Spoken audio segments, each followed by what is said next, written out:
All right, hello, it is I, Gomi, and we are back. We're now going to be looking at the headliner of the prelims for UFC 281. Brad Quake Riddell versus Renato Moicano. Forgive my pronunciation. I believe I'm mispronouncing that, and I don't want to do that against. I don't want to do that to him. Oh man, this is actually a very, very interesting fight. Brad Riddell, he's seen better days, to be honest with you. The whole city kickboxing team has not been doing good other than Volko and Izzy. They've really been carrying it. But Brad Riddell is still good. He is still a beast. He still has really good skills. But he's also going up against a relatively underappreciated fighter in terms of Renato Moicano. Renato Moicano, people forget he was a top featherweight. He was absolutely a top featherweight, and he does have some good skills. Everyone just thinks of his run as a lightweight, in which he got floored by Fiziev, and he got, oh my god, brutalized by RDA.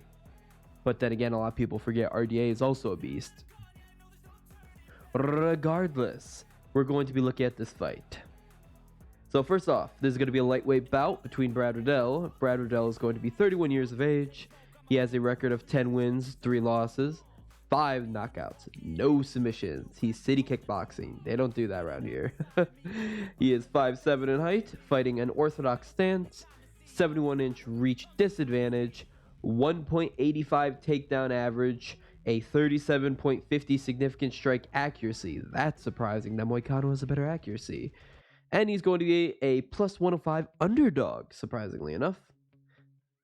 He has significant wins over Drew Dober, Alex Da Silva, and Jamie Malarkey.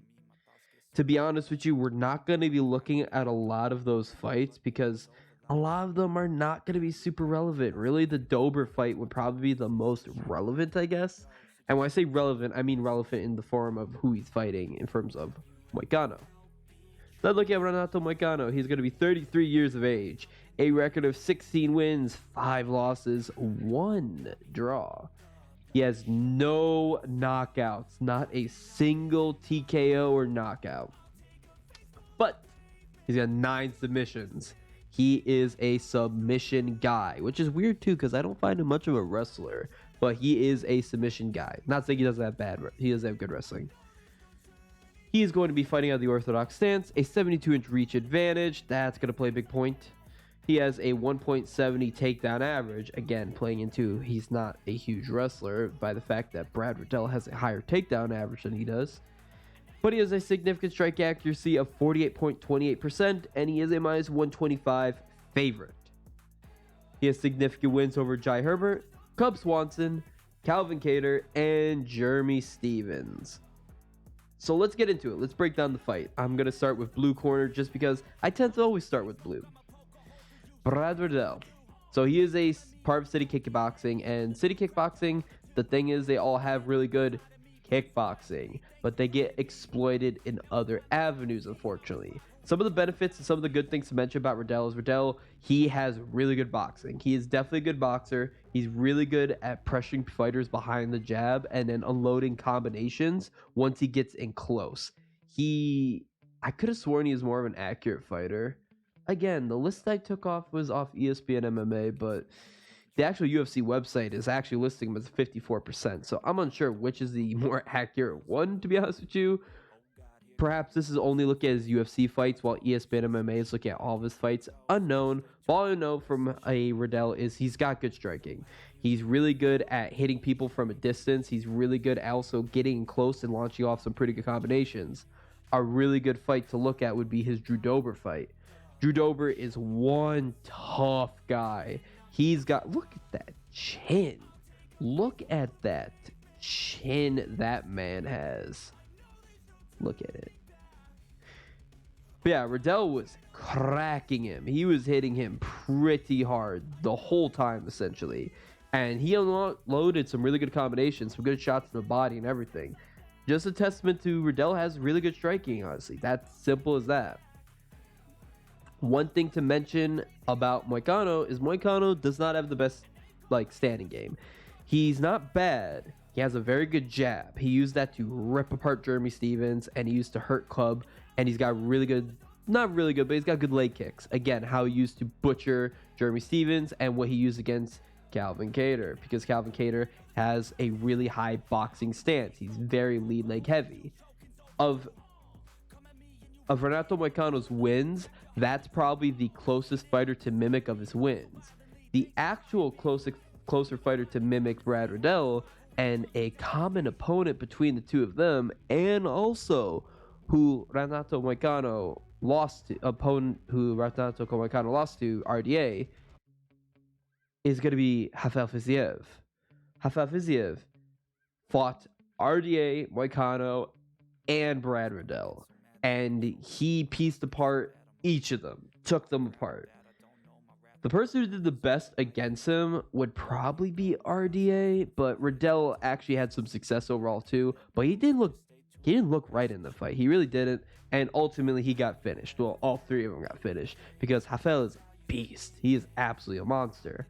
But Brad Riddell and Rafael Fiziev, they used to be training partners with each other. They trained at Tiger Muay Thai for a bit. So that is a good way to see how a common fighter between them is. I'd say that's the closest fighter to who Renato Moicano fought, and that he did not do good against Fiziev. He did not. I don't think Riddell's going to have the same success with his combinations due to the fact that Fiziev's the better fighter. Fiziev took apart Moicano with leg kick, and then he swapped it up with some body kicks, and then ultimately, after he wore him down with his kicks, just a beautiful combination. Remember what I said about Riddell? Combinations. That's ultimately finished Moicano. He just went left, right. I believe he also then went low, then again with a right hook. Just took him out. Absolutely floored him. And that's going to be Riddell's best option. I don't think he has the same power or same skill Fiziev does, but I do think he can absolutely put the brakes on him. He could definitely rock him. He could definitely hurt him. He could definitely do some damage to him. And that's going to be his main avenue for victory. Now then, for Renato Moicano, what's going to be his avenues to victory? His submission game. He's going to have to submit him, much like he treated the Cub Swanson fight. Pressure him with the jab, pressure him with the jab. Honestly, if you're good enough with that jab, you might even be able to drop Riddell, because his chin has been relatively sus lately, getting knocked out twice in his last two fights. He was knocked out by Fiziev and Turner. Now you're probably saying, wait, no, he was submitted by Turner. What do you mean? No, he even said, per his own admission, that uppercut that Turner launched just basically shut him down. That took him out. He was submitted, but that was basically a knockout. That's just because Turner is just really good with submissions. He did not have to do that. He could have absolutely just put the brakes on him. He would have finished Riddell like that. I don't know about his chin. I think it's sus. I don't think Moicano's going to knock him out, hence his 0 knockouts. But his jab was able to drop Cub Swanson, and his jab was able to rip apart Jeremy Stevens. That's going to be his main weapon. I do think Riddell probably has the better jab due to his overall better boxing, but that doesn't mean he's going to be better at avoiding it. Look at his fight against Drew Dober. He threw down with Dober. He took a lot of shots.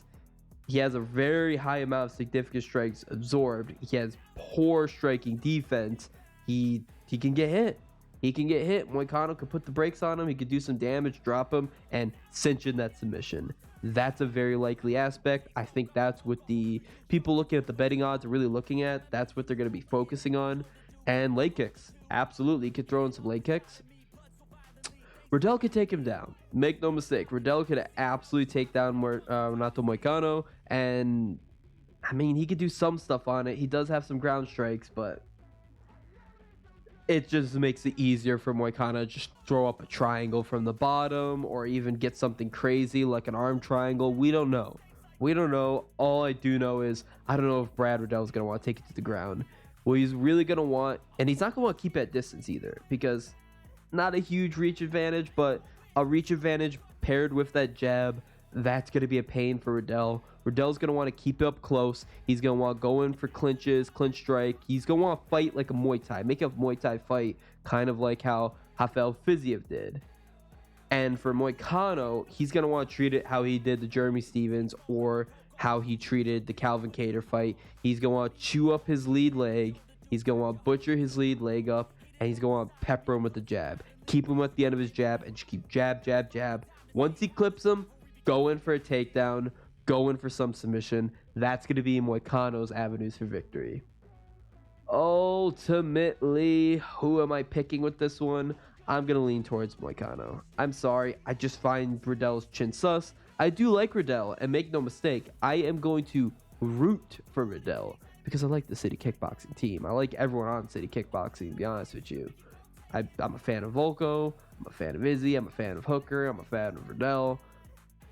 But I have to be honest with you. I think Moicano has a better option here. I think just the jab. I think Riddell's chin being sus as is, and I think he's going to be able to be submitted. Regardless, I think it'll be a decent fight. I think it'll be a fun one, and I can't wait for it.